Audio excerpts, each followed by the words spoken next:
आपका अपना साथी नितिन कुमार। आप देख रहे हैं सरकारी योजना फॉर यू। जी हाँ दोस्तों, अभी जो जानकारी आपके लिए लेकर आए हैं वह आंगनवाड़ी भर्ती को लेकर है। 13 और जिलों में आवेदन कराए जाएंगे। वह 13 जिले कौन कौन से होंगे, उनकी जो लिस्ट है वो मैं आपको दिखाने वाला हूँ इसी वीडियो में। जी हाँ दोस्तों, घबराने वाली कोई बात नहीं है। अगर आपका नाम, आपके ज़िले का नाम उस लिस्ट में नहीं है तो आप मुझे कमेंट्स कर सकते हैं, अपने डिस्ट्रिक्ट का नाम कमेंट्स कर सकते हैं। और अगर आप अदर स्टेट से हैं तो भी आप मुझे कमेंट्स कर सकते हैं। मैं उस स्टेट की भी आंगनवाड़ी की जो भर्ती होगी उस पर वीडियो लेकर के आ जाऊँगा। घबराइएगा नहीं, बने रहिएगा हमारे साथ में, देखते रहिएगा हमारा यूट्यूब चैनल सरकारी योजना फॉर यू। और शुरू करने से पहले आपको बता दूँ, अगर आप हमारी वीडियो पर नए हैं तो चैनल को सब्सक्राइब जरूर कर लीजिए दोस्तों। ऐसी वीडियो पाने के लिए चैनल को सब्सक्राइब जरूर कर लीजिएगा, ठीक है। तो देखिए यहाँ पर जो संख्या दी है, जितने पदों पर जो भर्ती होने वाली है वह 5000 से ज़्यादा पद है, 5000 से अधिक पद है, ठीक है। लगभग 5300 के आसपास ये पद है। 5000 प्लस पद यहाँ पर रखे गए हैं। पदों के अगर नाम की बात करें तो आंगनवाड़ी पर्यवेक्षक है, आंगनवाड़ी शिक्षक है और सहायक और हेल्पर है। ये यहाँ पर 3 पदों पर भर्ती निकली है। शैक्षिक योग्यता की क्वालिफिकेशंस की अगर हम बात करें तो यहाँ पर जो क्वालिफिकेशन है वह आपकी 8वीं 10वीं और 12वीं रखी गई है, ठीक है। और भारत, सबसे बड़ी बात है जो राष्ट्रीय नेशनलिटी होनी चाहिए, वह उम्मीदवार जो होगा वह भारत का नागरिक होना चाहिए। ये इनकी शर्त होती है, ठीक है दोस्तों। और वह कौन से ज़िले हैं जानेंगे, शुरू करेंगे ये वीडियो। तो दोस्तों अब जानेंगे, देखिए शिक्षक पद के लिए जो वैकेंसी निकली है उसकी जो योग्यता है वह क्या क्या है। अगर आपको शिक्षक पद लेना है, आंगनवाड़ी शिक्षक की यहाँ पर बात हुई है, जिसमें आपको क्या होगा, आपको शिक्षक के रूप में जो मिनी आंगनवाड़ी होगी उनको आपको ट्रेंड करना होगा, ठीक है। तो देखिए उम्मीदवारों के पास किसी मान्यता प्राप्त विश्वविद्यालय संस्थान से स्नातक की डिग्री होनी चाहिए। स्नातक की डिग्री आपके पास होनी ही चाहिए अगर आपको शिक्षक का पद यहाँ पर लेना है। आपका आंगनवाड़ी के थ्रू कोई काम नहीं है, सिर्फ आंगनवाड़ी को उसके बारे में बताना है, उसके बारे में पढ़ाना होगा, सिखाना होगा, ठीक है। उसके बाद में आपका आता है कार्यकर्ता के जो पद है उस पर वैकेंसी निकली है, ठीक है, आंगनवाड़ी वर्कर पर। तो आंगनवाड़ी वर्कर के लिए आपको यहाँ पर 12th होना ज़रूरी है। उसके बाद जो है उम्मीदवारों के पास कक्षा 8वीं का न्यूनतम उत्तीर्ण प्रमाण पत्र होना चाहिए। जिनके पास में जो हेल्पर होंगे, आंगनवाड़ी वर्कर, ठीक है, आंगनवाड़ी हेल्पर जो सहायिका होती है उनके लिए। तो यहाँ पर कक्षा 8वीं की डिमांड यहाँ पर इन्होंने की है। तो आगे जानेंगे तो जो पर्यवेक्षक के पद है उनके लिए जो शिक्षक योग्यता चाहिए वह क्या क्या होगी, ठीक है दोस्तों।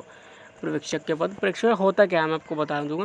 देखिए उम्मीदवारों को एक अधिकृत विश्वविद्यालय से स्नातक की डिग्री प्रदान की जानी चाहिए और ICDS एकीकृत बाल विकास सेवा के तहत आंगनवाड़ी कार्यकर्ता के रूप में 10 साल का अनुभव होना चाहिए, ठीक है दोस्तों। यहाँ पर 10 साल का अनुभव ये रिक्वायर कर रहे हैं। उम्मीदवार के पास भारत सरकार के DOEACC द्वारा संचालित O स्तर तक या फिर उच्च स्तर तक का सर्टिफिकेट कोर्स होना चाहिए। और दोस्तों अगर मैं बात करूँ पर्यवेक्षक होता क्या है, तो देखिए यहाँ पर जो कंप्यूटर होता है, कंप्यूटर ऑपरेटर जो होता है उसके अंडर में ये सब काम आता है, ठीक है। अब देखिए यहाँ पर क्या कहा गया है, इन्होंने देखिए CCC यहाँ पर रिक्वायर किया है। अगर आपके पास में CCC है तो आप कंप्यूटर चला सकते हैं, ठीक है, CCC कोर्स किया हो, ठीक है। और NCVT की बात यहाँ पर है, कंप्यूटर और ऑपरेटर एंड प्रोग्रामिंग के सिस्टम की बात करें तो कोपा की, देखिए कोपा से अगर ITI आपने किया है तो भी आपका सिलेक्शन इसमें हो जाएगा, बहुत आसानी से आपका सिलेक्शन इसमें हो जाएगा, ठीक है दोस्तों। कंप्यूटर साइंस, कंप्यूटर एप्लीकेशन के साथ 12वीं किया हो एक अधिकृत कंप्यूटर बोर्ड से मुख्य विषय के रूप में, ठीक है दोस्तों। उम्मीदवारों के पास सूचना प्रौद्योगिकी में उत्तराखंड राज्य प्रमाण पत्र भी है। तो मैं आपको बता देता हूँ, आपकी जानकारी के लिए बता दूँ, ये जो हम जानकारी दे रहे हैं ये उत्तराखंड ज़िले से हैं, उत्तराखंड स्टेट से हैं, ठीक है दोस्तों।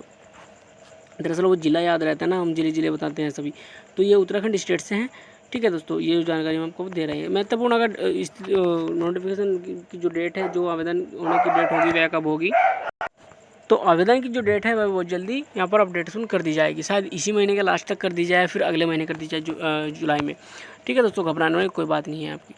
तो आगे क्या है, एज लिमिट जो क्राइटेरिया है वह आप जान लेते हैं।